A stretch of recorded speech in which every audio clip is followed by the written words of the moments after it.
नमस्ते प्यारे बच्चों, कैसे हैं आप सभी का बहुत बहुत स्वागत है हमारे चैनल फिजिक्स कंसेप्ट पे। क्लास 11 के बेसिक के 2 पार्ट बना चुके हैं डिफरेंशिएशन के ऊपर। ये हमारा 3rd पार्ट है और आज मुझे जो डिस्कस करना है वो one of the important topic है point of view the differentiation. Actually मुझे आपको ये बताना है कि ग्राफिकल मेथड में हम डिफरेंशिएशन को कैसे यूज में ले सकते हैं।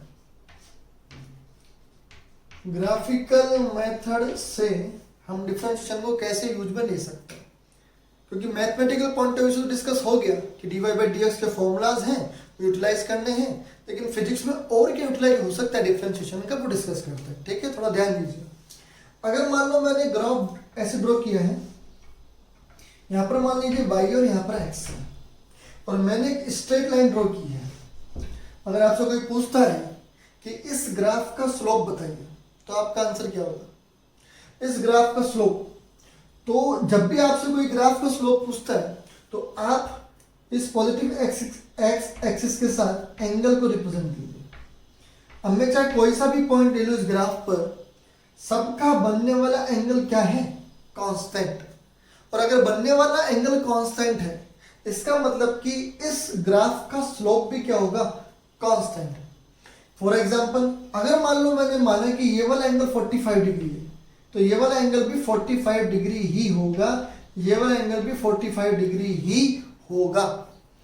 इसका मतलब ये है कि अगर ये एंगल कांस्टेंट है तो इस ग्राफ का स्लोप भी क्या मिलेगा मुझे? कांस्टेंट। अब दूसरे ग्राफ पे नजर डालते हैं। मान लो मैंने ग्राफ ऐसे बनाया। अगर मैं आपसे इन 3 पॉइंटों पे पूछता हूं, फर्स्ट पॉइंट, सेकंड पॉइंट तो थर्ड पॉइंट, तो मुझे बताइए कि इस ग्राफ का स्लोप कैसा है about these first, second and third point. तो आपको यहां पर ये वाला एंगल ऐसे नहीं लेना।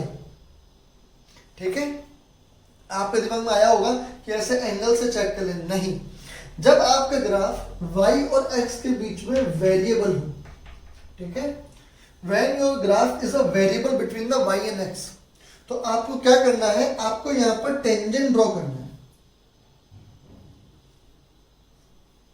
And then you have to check the angles. तब आपको एंगल चेक करने with that positive x axis. तो आप एंगल देखते हैं तो यहां पे मिलेगा θ1, यहां पे मिलेगा θ2 और यहां पे मिलेगा θ3। ये जो बनने वाले एंगल है इनकी वैल्यूज अलग अलग प्राप्त होती, अलग अलग मिलती। θ1 हो सकता है ज्यादा हो, θ2 हो सकता है कम हो, θ3 हो सकता है सबसे ज्यादा हो।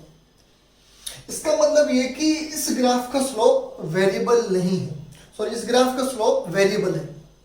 और वेरिएबल का मतलब ये पता लगा कि हर एक पॉइंट पर एंगल क्या है? अलग अलग है। तो यहां से अपन क्या कंक्लूजन निकालते हैं? तो मैं आपको एक कंसेप्ट देता हूं। उस कंसेप्ट को आप याद रखें कि जब भी कोई आपको ग्राफ गिवन हो तो उस ग्राफ का स्लोप, जिसको हम n से रिप्रेजेंट करते हैं मैथमेटिकली, उस ग्राफ का स्लोप एक्चुअली tan थीटा होता है। जहां पर tan थीटा कांस्टेंट था इसका तो स्लोप कांस्टेंट है, जहां पर थीटा वेरिएबल मिला वहां पर मतलब कि स्लोप भी वेरिएबल ही होगा। ये एक कंसेप्ट आप अपने दिमाग में लगा लीजिए कि किसी ग्राफ का स्लोप tan थीटा होता है। ठीक है, अब आप सोच रहे होंगे कि डिफरेंशिएशन का क्या यूज है भाई? आ जाओ डिस्कस करते हैं।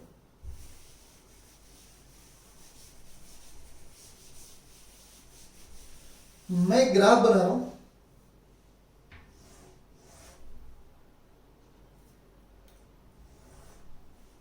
इसमें मैंने पॉइंट लिया, एक तो पॉइंट लिया मैंने ये वाला, ठीक है, इस पर मैंने टेंजेंट ड्रॉ किया और इसको मैंने नाम दिया एंगल थीटा। यहां पर एक P पॉइंट है, ये O है, ये X है, इसको मैं लिख देता हूं P, इस पॉइंट को मैं लिख देता हूं Q। तो P Q X मेरे पास थीटा है।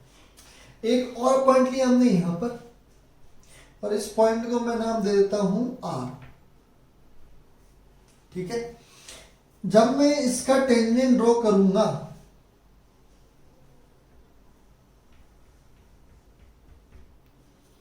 ठीक है, और वह टेंजेंट लगभग इस तरह से हो कि वो इस P पॉइंट के बहुत करीब से निकले, समझाने के लिए, ताकि अपन को आगे प्रॉब्लम नहीं।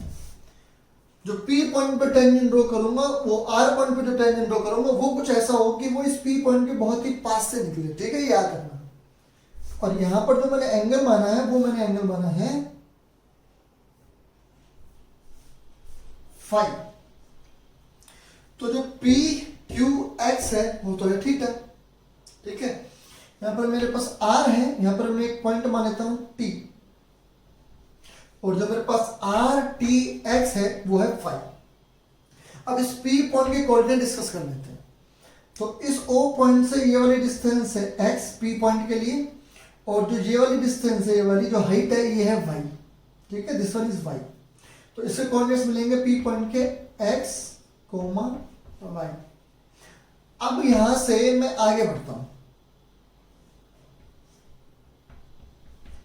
तो जो ये वाली डिस्टेंस है, इस वाली डिस्टेंस को मैंने माना डेल्टा x, और इस वाली डिस्टेंस को मैंने माना डेल्टा y। तो इसके x y है, तो इसके क्या होंगे x plus delta x coordinates, और y प्लस डेल्टा y। तो जो R पॉइंट है इससे कोऑर्डिनेट्स मिल गए हमें x plus delta x, y plus delta y, और इस वाले P पॉइंट के मिलेंगे हमें x, y, ठीक है। ये बिल्कुल दो स्ट्रेट लाइन से, तो इसका मतलब है कि यहां पे जो एंगल बनेगा वो कैसा बनेगा 90। अगर मैं इस ग्राफ में देखूं और इस ग्राफ में मैं एंगल दूं, इस पॉइंट को एक नाम दे देते हैं n। तो अगर मैं ट्राइंगल लूं आर पी एन, ध्यान दो, ट्राइंगल आर एन पी, तो यहां से मुझे tan फाई की वैल्यू कितनी मिलेगी बताओ। अच्छा, एक बात और ध्यान दो, ये वाला एंगल जो है मेरे पास फाई है, तो बताओ ये वाला एंगल कितना होगा, फाई ही होगा कि नहीं होगा। कैसे? अगर मान लो मेरे पास कोई ऐसे एंगल गिवन है, मान लो ये मेरे को फाई गिवन है, अगर मैं यहां पर एक स्ट्रेट लाइन ड्रॉ कर दूं तो वो भी कितना मिलेगा फाई। एज द सेम मैं यहां पर एक स्ट्रेट लाइन ड्रॉ कर दूं तो वो भी कितना मिलेगा फाई। तो यहां देखिए, ये वाली जो R से लेके और ये T तक एक स्ट्रेट लाइन है, R से लेकर इस T तक एक स्ट्रेट लाइन है, तो इस स्ट्रेट लाइन का यहां पर x के साथ एंगल फाई है। एज द सेम में कैसे, एज द सेम में यहां पर ऐसे। अब मैं यहां पर एक स्ट्रेट लाइन और ड्रॉ कर दूं इस टेंजेंट के साथ ही, तो वो वाला एंगल को तो मेरे को फाई मिलेगा, जैसे मैंने यहां पर ड्रॉ किया है मेरे को एंगल फाई मिला, ठीक है। तो वो वाली प्रॉपर्टी, सेम प्रॉपर्टी यहां लगती है, अलग नहीं है। अब अगर मान लो मेरे को यहां पर एंगल निकालना है tan फाई, तो एक बात बताओ, इस tan फाई की वैल्यू मिलेगी कितनी भाई? सीधी बात है, delta Y upon delta X लिख दीजिए, delta Y over delta X. If एक कंडीशन अप्लाई करते हैं, if delta X heading towards the zero, if delta X बहुत ही छोटा है, अगर मान लो मैं ये देखूं कि डेल्टा एक्स बहुत ही छोटा है, तो भाई ये एन पॉइंट तो पी पे पहुंच जाएगा। आई रिपीट, अगर delta x tends to zero है तो ये वाला एन पॉइंट कहां पहुंच जाएगा, पी पे, और अगर पी पे पहुंच गया तो मैं पहुंच जाऊंगा पी क्यू एक्स पॉइंट पे। रिपीट, अगर delta x tends to zero है, अगर डेल्टा एक्स की वैल्यू जीरो है, तो मैं पहुंच जाऊंगा इस स्लोप को लेके, इस टेंजेंट को लेके इस पी पॉइंट पे, और इस पी क्यू एक्स के लिए जो एंगल है वो है थीटा। तो इसका मतलब मेरे को मिलेगा, if delta x tends to zero, तो tan theta equals to delta Y over delta x. एक बात बताओ मेरे को, ये जो delta Y upon delta x होता है, ये एक्चुअली है क्या? आप बताइए। अगर delta x tends to zero है तो क्या मैं ये नहीं लिख सकता?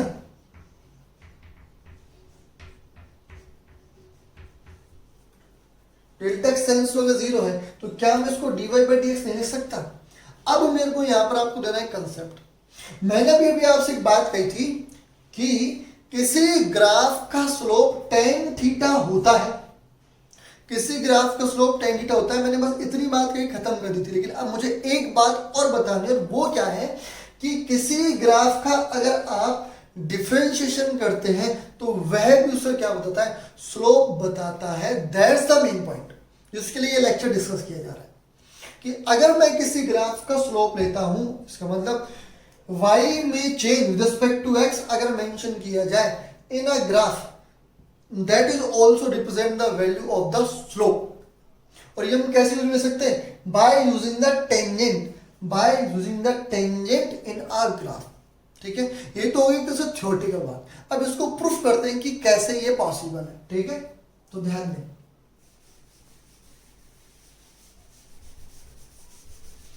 तो अभी जो बात हुई है वो केवल इतनी सी है कि जो आपका tan थीटा होता है वो स्लोप होता है, और उस स्लोप को हम dy बाई dx भी कह सकते हैं। tan theta, tan phi, whatever जिस भी आप एंगल से रिप्रेजेंट कर रहे हैं with respect to positive x, वो आपका क्या होगा, स्लोप को रिप्रेजेंट करेगा। ठीक है, तो ये वाली वैल्यू जो है ये एक्चुअली स्लोप को रिप्रेजेंट करती है। ठीक है, अब आप ध्यान से देखिए, अगर मान लो मैं ग्राफ ऐसे रिप्रेजेंट करता हूं, यहां पर मैंने वैल्यू रिप्रेजेंट की है y, और यहां मैंने वैल्यू रिप्रेजेंट की है x। अब आपसे कोई पूछे कि ये बताइए कि इस ग्राफ का स्लोप कैसे, स्लोप कितना है, तो अभी मैं पूरा फोकस इस पर रखने वाला हूं, dy बाई dx पे। ठीक है, मान लीजिए यहां पर x में तो वैल्यू वेरिएबल है, x में तो वैल्यू बढ़ती है। मान लो यहाँ पे मैंने लिखा x1, इसके रेस्पेक्ट में लिखा मैंने y1, यहाँ पे मैंने लिखा x2, यहाँ पर मैंने लिखा y2, इसके रेस्पेक्ट में वैल्यू लिख दी मैंने। dy बाई dx यहां मेंशन कर रहा हूं, dy by dx for a small fraction of change y2 minus y1, x2 minus x1। Small change के लिए y2 minus y1 upon x2 minus x1। अब y2 और y1 की वैल्यू तो फिक्स है, कांस्टेंट है, क्या y2 और y1 की वैल्यू अलग अलग होगी क्या, नहीं, क्योंकि इस पे जो आपकी y की वैल्यू है वो तो फिक्स हो गई। इस पॉइंट पर, इस पॉइंट पर, इस पॉइंट पर, इस पॉइंट पर, सब पर y की वैल्यू क्या होगी, सेम। इसका मतलब अगर y2 और y1 सेम हो गया, जो कि है, ग्राफ से पता लग रहा है, और x2 और x1 तो अलग अलग है ना, क्योंकि x की वैल्यू तो यहाँ पर है, x की वैल्यू मान लो यहाँ पर 0 है, तो यहाँ पर 2, यहाँ पर 4, यहाँ पर 6, यहाँ पर 8, यहाँ पर 10, यहाँ पर 12, तो ये वाली वैल्यू तो वेरिएबल है, अलग अलग है, लेकिन यहाँ पर y की वैल्यू तो फिक्स हो गई। तो अगर ये वाली वैल्यू फिक्स हो गई तो मेरे को मिलेगा 0 अपॉन x2 माइनस x1, और अगर 0 अपॉन x2 माइनस x1 हो गया तो dy बाई dx कितना मिलेगा, ये बताओ मेरे को, 0। अगर dy बाई dx इसका 0 है, इसका मतलब इस ग्राफ का स्लोप कितना मिला, 0। इसका मतलब डिफरेंशिएशन हमको हेल्प करता है किसी ग्राफ के स्लोप की वैल्यू को फाइंड आउट करने में। तो मेरे को यह बताना है कि only mathematical point of view से डिफरेंशिएशन का यूज नहीं है, हमारे फिजिक्स में ग्राफ में भी इसका बहुत यूज होता है, जैसे कि स्लोप को रिप्रेजेंट करने में। तो dy बाई dx क्या मिला, 0। अब एक बार मैथमेटिकल पॉइंट ऑफ व्यू से देखिए इसको, मैथमेटिकल पॉइंट ऑफ व्यू से भाई y की वैल्यू आपकी क्या है, कांस्टेंट, y की वैल्यू वेरी नहीं कर रही है। तो अगर मैं लिखता हूं d अपॉन dx और मैं यहां लिखता हूं कांस्टेंट, अगर y की वैल्यू कांस्टेंट है तो d अपॉन dx कांस्टेंट, तो d अपॉन dx कांस्टेंट कितना मिलता है, 0। इसका मतलब मैथमेटिकल पॉइंट ऑफ व्यू से भी जो हम d अपॉन dx कहते थे वो क्या मिल रहा है, 0, और y2 minus y1 upon x2 minus x1 कर भी क्या मिल रहा है, 0। तो कांस्टेंट का डिफरेंशिएशन क्या होता है, 0। इसका मतलब इस ग्राफ का स्लोप नहीं। अब आप खुद चेक कीजिए भाई, स्लोप तो जब होता ना जब ये कोई एंगल बनाता, if that graph will make an angle with respect to positive x axis, या तो ऐसे या ऐसे, लेकिन इसने कोई एंगल ही नहीं बनाया, तो इसका मतलब इस ग्राफ का स्लोप क्या मिलेगा, 0। ठीक है, एक और केस डिस्कस करते हैं, ध्यान दीजिए।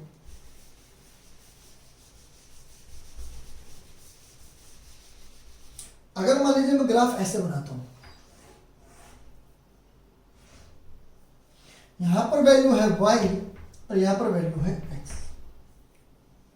अब आप बताइए मान लो मैं यहाँ पर ले लेता हूँ y1, तो y1 के कॉरस्पॉन्डिंग x1 वैल्यू यही मिलेगी।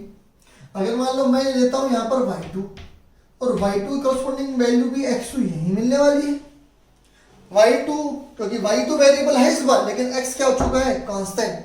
आइए अपने फॉर्मूले पे, dy by dx for small change y2 minus y1 over x2 minus x1, definitely y की वैल्यू तो चेंज हो रही है, y की वैल्यू तो चेंज हो रही है, लेकिन x की वैल्यू सेम है, इक्वल है। इसका मतलब y2 minus y1 over x2 minus x1 मतलब कि 0। इसका मतलब आपको dy by dx कितना मिला, dy by dx something upon 0। कैसे मिलेगा, infinity. dy by dx something upon 0 infinity. इसका मतलब आप इसका ग्राफ डिटरमाइन ही नहीं कर सकते। इसका मतलब इस ग्राफ का स्लोप, इस ग्राफ का स्लोप आप डिटरमाइन ही नहीं कर पा रहे हैं। अब आइए डिफरेंशिएशन के मैथमेटिकल पॉइंट ऑफ व्यू से। याद कीजिए जब मैंने आपको डिफरेंशिएशन पढ़ाया था, मैंने आपसे कहा था कि dy by dx में x की वैल्यू, dx की value can be near to 0 but can not equals to 0, क्योंकि जैसे ही इक्वल्स टू 0 हो जाती है आप इसको डिटरमाइन नहीं कर सकते। As the same way mathematically और फिजिक्स में, मैं दोनों पहले लेके चल रहा हूं, आपको बात बता रहा हूं, और दोनों से प्रूफ हो रही बात है। तो इसका मतलब है इस ग्राफ का स्लोप होगा infinite, you can not determine that slope of that graph. ठीक है, 2 पॉइंट। थर्ड पॉइंट, अगर मान लीजिए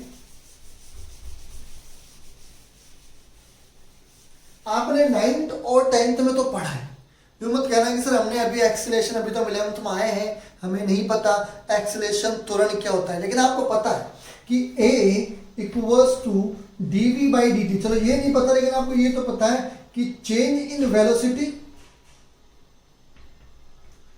upon change in time. Acceleration होता है क्या है, आपने ये पढ़ा है कि नहीं, एक वस्तु v by t। तो हम यहां पर बस केवल ये बता रहे हैं कि change in velocity upon change in time त्वरण होता है, एक्सेलेरेशन होता है। ठीक है, तो इसका मतलब ये है कि अगर मैं आपको v और t के बीच में ग्राफ दे दूं, v और t, मैं आपको बता रहा हूं कि फिजिक्स में क्या यूज होने वाला है, और मैं आपको v और t के बीच में ग्राफ कुछ ऐसे दे देता हूं, तो हम यह बता सकते हैं कि इस ग्राफ का स्लोप, समझना, a equals to dv by dt।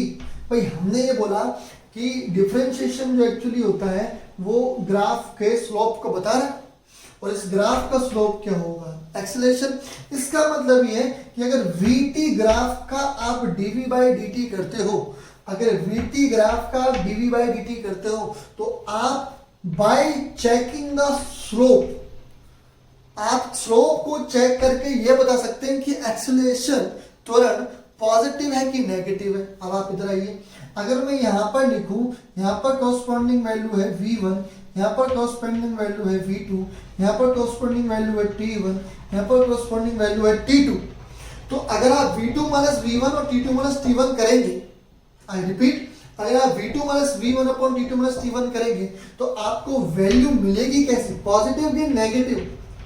आपको डेफिनेटली वैल्यू मिलेगी पॉजिटिव, क्योंकि v2 की वैल्यू, क्योंकि ये ओरिजिन है 0, तो v2 की वैल्यू v1 से ज्यादा है और t2 की वैल्यू t1 से ज्यादा है। इसका मतलब आपका एक्सेलरेशन क्या होने वाला है, पॉजिटिव होने वाला है।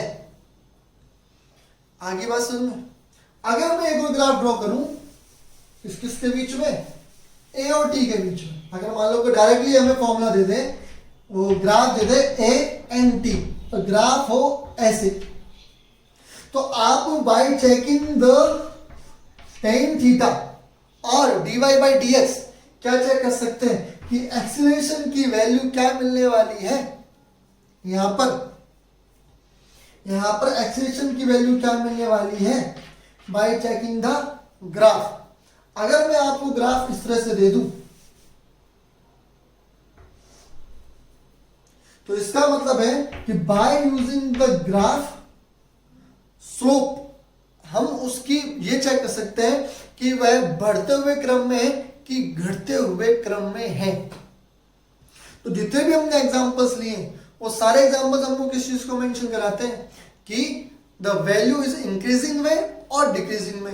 y में change with respect to x क्या बता रहा है?